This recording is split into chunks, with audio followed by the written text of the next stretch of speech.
Hello friends, welcome back to the my channel. तो आज हम इस वीडियो में एनसीईआरटी पर आधारित क्लास 9 का साइंस बुक चैप्टर नंबर 3 परमाणु एवं अणु से संबंधित महत्वपूर्ण प्रश्नों को डिस्कस करेंगे, जो आने वाले किसी भी एग्जाम में आपको हेल्प करेगी। पार्ट नंबर है 3। इससे पहले ऑलरेडी परमाणु एवं अणु का पार्ट 1 और पार्ट 2 कवर करा दिया गया है, जिसका लिंक आप डिस्क्रिप्शन बॉक्स में देख सकते हैं या फिर प्लेलिस्ट में चेक कर सकते हैं। तो चलिए फिर हम लोग स्टार्ट करते हैं आज के पहले प्रश्न से। तो क्वेश्चन नंबर 1 है, जल के अणु में प्रयुक्त तत्वों के परमाणु की संख्या का अनुपात है। ऑप्शंस है 2:1, 1:3, 1:2, 3:1। तो हम लोग यहाँ पे जल के अणु में, तो जल का जो सूत्र होता है, रासायनिक सूत्र होता है H2O, और यहाँ पे हाइड्रोजन का 2 परमाणु है और ऑक्सीजन का 1 परमाणु है। ठीक है, तो यहाँ पे जो परमाणुओं की संख्या का अनुपात आया है वो 2:1 है। सो इसका जो करेक्ट आंसर होगा वो ऑप्शन नंबर ए होगा, 2:1। अब हम लोग नेक्स्ट क्वेश्चन की ओर आते हैं। क्वेश्चन नंबर 2 है, निम्न में कौन सा तत्व बहुपरमाणुक है। ऑप्शन है सल्फर, फास्फोरस, क्लोरीन या ऑक्सीजन। तो हम लोग देख लेते हैं कि बहुपरमाणु किसे कहते हैं। ठीक है, बहुपरमाणु क्या है, बहुपरमाणुक आयन किसे कहते हैं। तो बहुपरमाणुक आयन का अर्थ है, मैं यहाँ लिख देती हूँ, ऐसे परमाणुओं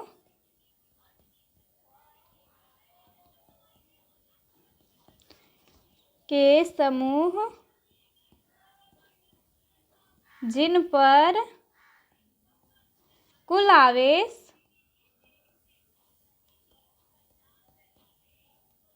होता है और ये आयन 2 या 2 से अधिक परमाणुओं के सहसंयोजक बंधों से बने होते हैं और एक इकाई की तरह व्यवहार करते हैं। जैसे कि हम लोग बोल सकते हैं कि अमोनिया NH4 और या तो सल्फेट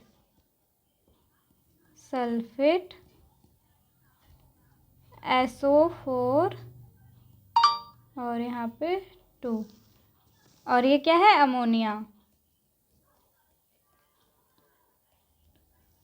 तो यहाँ पे इसका जो करेक्ट आंसर होगा वो ऑप्शन नंबर ए होगा, सल्फर। ये क्या है, एक बहुपरमाणुक तत्व है। अब हम लोग नेक्स्ट क्वेश्चन की ओर आते हैं। अब यहाँ क्वेश्चन नंबर 3 है, सल्फर का आणविक सूत्र है। ऑप्शंस है S8 यानी कि सल्फर 8, सल्फर 2, सल्फर यहाँ पे ये जो 3 है वो नीचे होगा, और S। तो सल्फर का आणविक सूत्र होता है S8, आपको ये ध्यान में रखनी है। तो इसका जो करेक्ट आंसर होगा वो ऑप्शन नंबर ए होगा। अब हम लोग नेक्स्ट क्वेश्चन की ओर आते हैं। क्वेश्चन नंबर 4 है, खाने वाला सोडा बेकिंग पाउडर का सूत्र है। ऑप्शंस है Na2CO3, NaHCO3 या फिर NaCl या NaCO3। तो खाने वाला सोडा बेकिंग पाउडर का सूत्र होता है NaHCO3, जिसमें हाइड्रोजन हो वो क्या है, खाने वाला सोडा है, आपको ये ध्यान में रखनी है। तो यहाँ पे option number B NaHCO3 baking powder का सूत्र है, और ये क्या है, सोडियम क्लोराइड,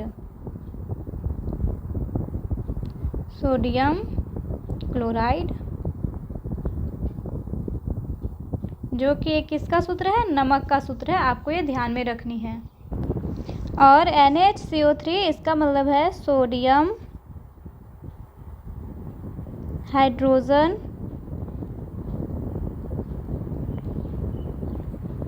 कार्बोनेट।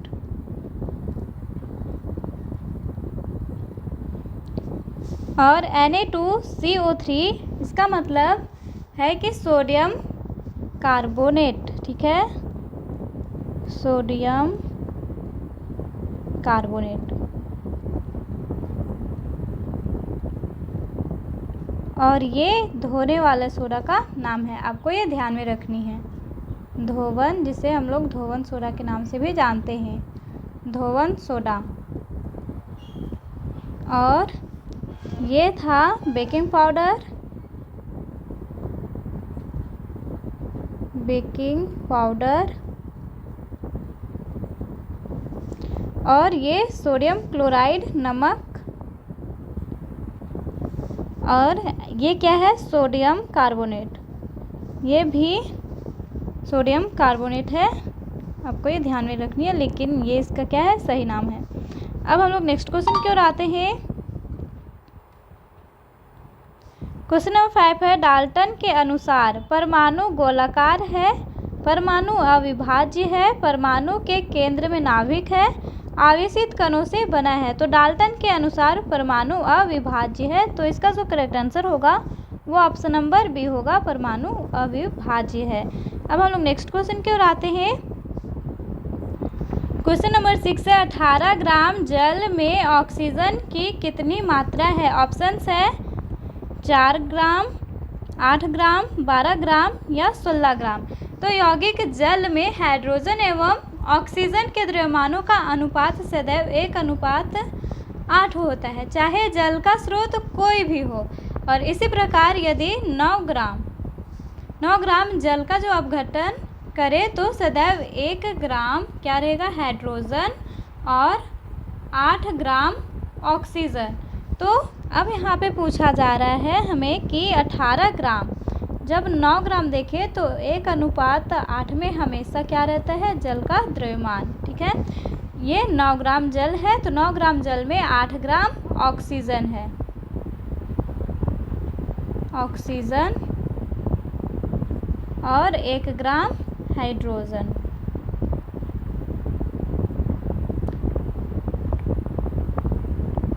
तो इसी प्रकार से जब 18 ग्राम जल में देखें तो 2 ग्राम क्या हो जाएगा, हाइड्रोजन,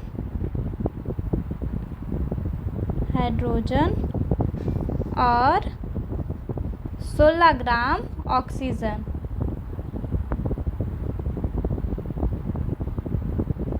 ठीक है, तो यहाँ पे 18 ग्राम जल में ऑक्सीजन की कितनी मात्रा होगा, 16 ग्राम।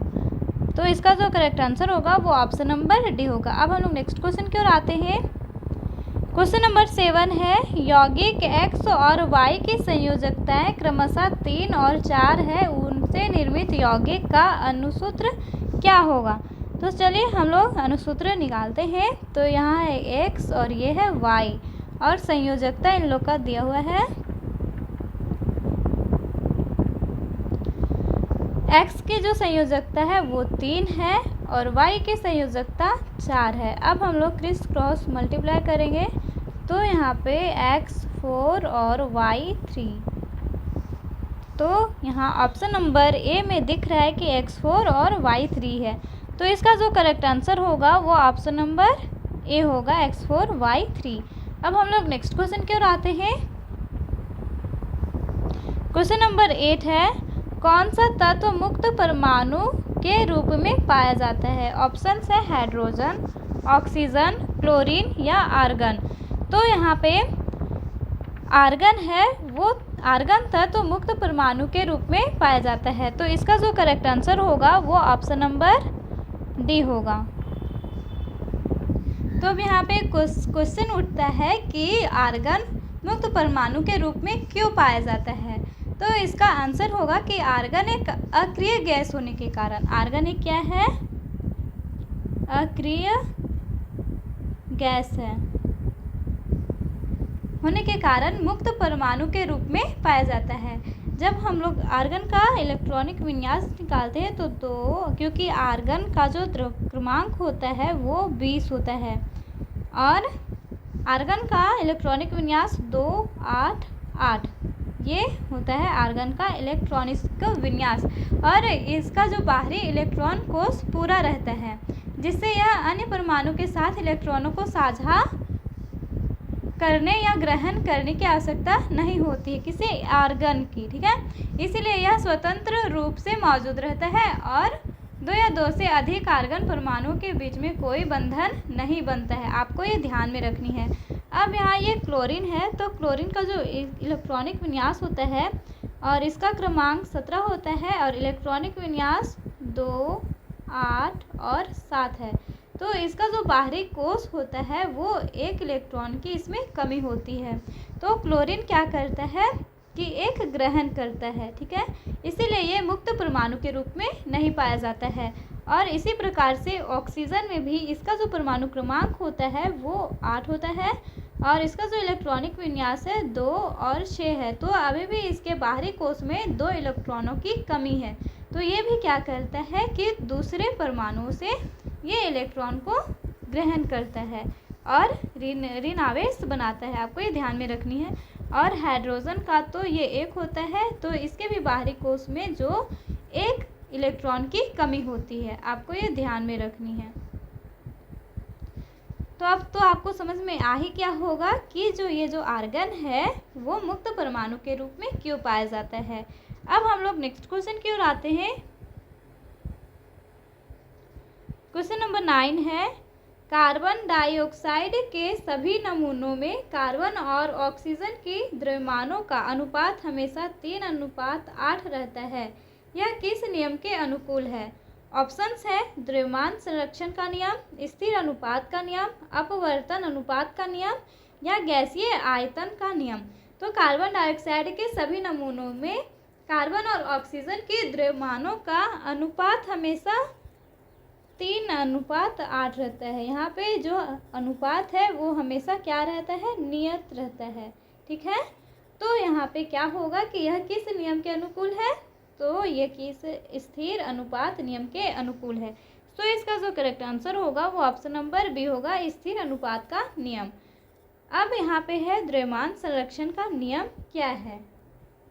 तो द्रव्यमान संरक्षण के नियम के अनुसार किसी रासायनिक अभिक्रिया में द्रव्यमान का ना तो सृजन किया जा सकता है और ना ही विनाश, उसे हम लोग कहते हैं द्रव्यमान संरक्षण का नियम, ठीक है। आपको ये ध्यान में रखनी है कि द्रव्यमान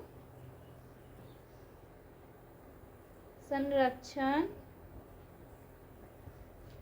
के नियम के अनुसार किसी रासायनिक अभिक्रिया में द्रव्यमान का न तो सृजन होता है, सृजन बोले तो निर्माण, आपको ये ध्यान में रखनी है, और निःसृजन किया जा सकता है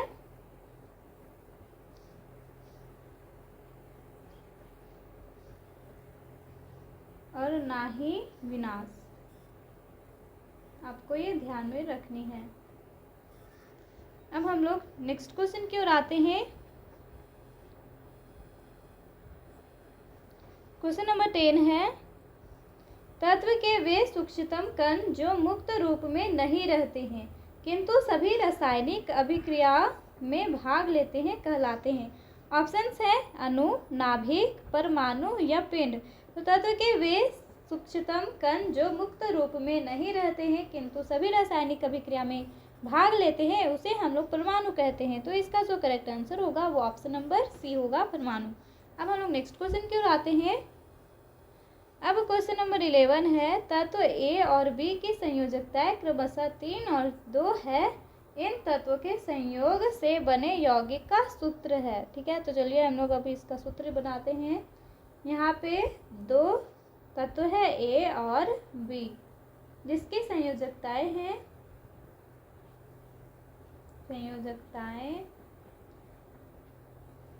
क्रमशः 3, यानी कि ए का जो संयोजकता है वो 3 है और बी की जो संयोजकता है वो 2 है। तो यहाँ पे क्या हो जाएगा, संयोजकता 3 और यहाँ 2। अब फिर क्रिस क्रॉस मल्टीप्लिकेशन, तो यहाँ पे A2B3। तो ऑप्शन नंबर A2B3, तो option number B is correct. So correct option is option number B, A2B3। अब हम नेक्स्ट क्वेश्चन की ओर आते हैं। क्वेश्चन नंबर 12 है, सोडियम फास्फेट का अणुसूत्र होता है। ऑप्शंस हैं Na2PO4, Na2PO4, Na3PO4 या Na2PO4 का 3। अब यहाँ पे सोडियम जो फास्फेट का अणुसूत्र होता है वो Na3PO4 होता है। तो इसका जो करेक्ट आंसर होगा वो ऑप्शन नंबर सी होगा। अब हम लोग नेक्स्ट क्वेश्चन की ओर आते हैं। क्वेश्चन नंबर 14 है, निम्न में कौन द्विसंयोजी तत्व है? ऑप्शन है सोडियम, मैग्नीशियम, बोरोन या कार्बन। तो हम लोग जानते हैं कि जो सोडियम है इसका इलेक्ट्रॉनिक विन्यास 2, 8 और 1 है और इसकी जो संयोजकता हो जाएगी, संयोजकता ये 1 होगा। और मैग्नीशियम इसका जो परमाणु क्रमांक है ये होता है 12 और इसका इलेक्ट्रॉनिक विन्यास हो जाएगा 2, 8 और 2। तो इसकी जो संयोजकता है ये 2 है, आपको ये ध्यान में रखनी है। अब बोरोन का जो परमाणु क्रमांक होता है ये 5 होता है और इसका इलेक्ट्रॉनिक विन्यास 2 और 3। तो इसका जो संयोजकता हो जाएगा वो 3 होगा। अब ये कार्बन की जो परमाणु क्रमांक है वो 6 है और इसका जो इलेक्ट्रॉनिक विन्यास होगा 2 और 4 होगा और संयोजकता इसका 4 होगा।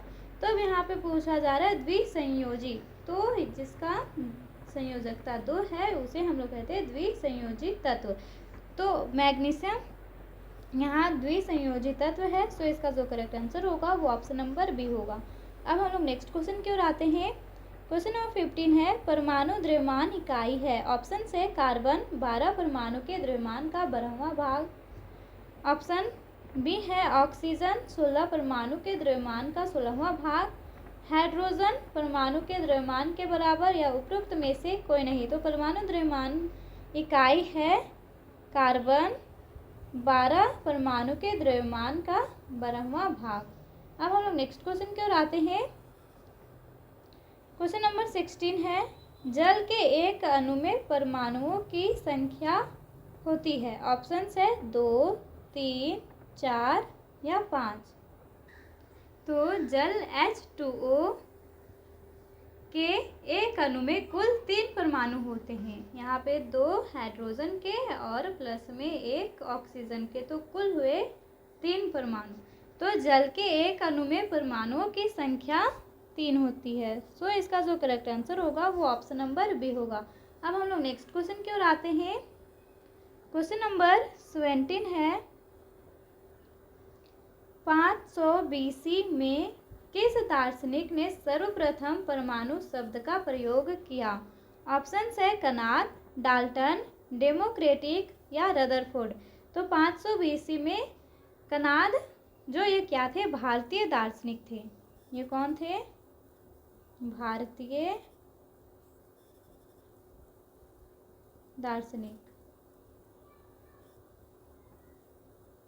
जिन्होंने सर्वप्रथम परमाणु शब्द का प्रयोग किया था। सो correct answer is option number A Kanad. अब हम लोग नेक्स्ट क्वेश्चन की ओर आते हैं। अब क्वेश्चन नंबर 18 है, 2 या 2 से अधिक परमाणुओं से बना सबसे छोटा कण जो स्वतंत्र रूप से रह सकता है क्या है? ऑप्शन है अणु, परमाणु, आयन या समस्थानिक। तो 2 या 2 से अधिक परमाणुओं से बना सबसे छोटा कण जो स्वतंत्र रूप से रह सकता है उसे हम लोग अणु कहते हैं। तो करेक्ट आंसर होगा ऑप्शन नंबर ए अणु। अब हम लोग नेक्स्ट क्वेश्चन की ओर आते हैं। क्वेश्चन नंबर 19 है, परमाणु की त्रिज्या की इकाई से व्यक्त की जाती है। ऑप्शन है मीटर में या माइक्रोमीटर में, नैनोमीटर या पाइकोमीटर। तो परमाणु की त्रिज्या की जो इकाई है उसे नैनोमीटर से व्यक्त की जाती है। So correct answer is option number C nanometer. आपको ये ध्यान में रखनी है। अब हम लोग नेक्स्ट क्वेश्चन की ओर आते हैं। क्वेश्चन नंबर 20 है, आयन क्या है? ऑप्शन है धन आवेशित परमाणु, ऋण आवेशित परमाणु या आवेशित परमाणु या उदासीन परमाणु। तो आयन आवेशित परमाणु है। तो इसका जो करेक्ट आंसर होगा वो ऑप्शन नंबर सी होगा, आवेशित परमाणु। अब नेक्स्ट क्वेश्चन की ओर आते हैं। क्वेश्चन नंबर 21 है, कैल्शियम कार्बोनेट में कितने प्रकार के परमाणु विद्यमान हैं? ऑप्शंस हैं 3, 2, 4 या 5। तो कैल्शियम कार्बोनेट, कैल्शियम और ये कार्बोनेट। तो यहाँ पे हम लोग देख रहे हैं ये क्या है, कैल्शियम है, कैल्शियम, फिर ये कार्बन है और ऑक्सीजन है। तो कुल मिला के यहाँ पे 3 प्रकार के परमाणु विद्यमान हैं। सो correct answer is option number A 3। अब हम लोग नेक्स्ट क्वेश्चन की ओर आते हैं। क्वेश्चन नंबर 22 है, निम्न में कौन प्रकृति में परमाणु के रूप में उपस्थित है? ऑप्शंस हैं हाइड्रोजन, ऑक्सीजन, आर्गन या फास्फोरस। तो आर्गन प्रकृति में परमाणु के रूप में उपस्थित है। So correct answer is option number C, argon.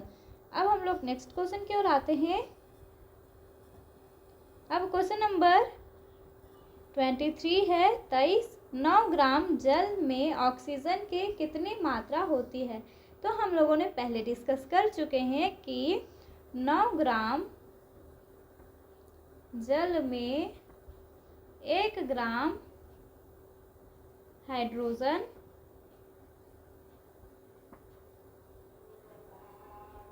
और 8 ग्राम ऑक्सीजन होता है, ऑक्सीजन होता है। ठीक है, तो यहाँ पे 9 ग्राम जल में ऑक्सीजन की कितनी मात्रा होगी? 8 gram. So correct answer is option number D, 8 gram. अब नेक्स्ट क्वेश्चन की ओर आते हैं। क्वेश्चन नंबर 24 है, किसी पदार्थ के अणु में विद्यमान परमाणु की संख्या कहलाती है? ऑप्शंस है अनुकता, परमाणुकता या संयोजकता या सक्रियता। तो किसी पदार्थ के अणु में विद्यमान परमाणु की संख्या परमाणुकता कहलाती है। So correct answer is option number B, परमाणुकता। तो इस वीडियो में हम लोग मोस्ट इम्पोर्टेंट 24 क्वेश्चंस को कंप्लीट कर चुके हैं। यदि वीडियो आपको पसंद आई हो तो लाइक करें, सब्सक्राइब करें और अपने दोस्तों के साथ ज़रूर शेयर करें। अब मिलते हैं हम लोग नेक्स्ट वीडियो में और न्यू चैप्टर के साथ। इसके लिए bye, thank you and you take care.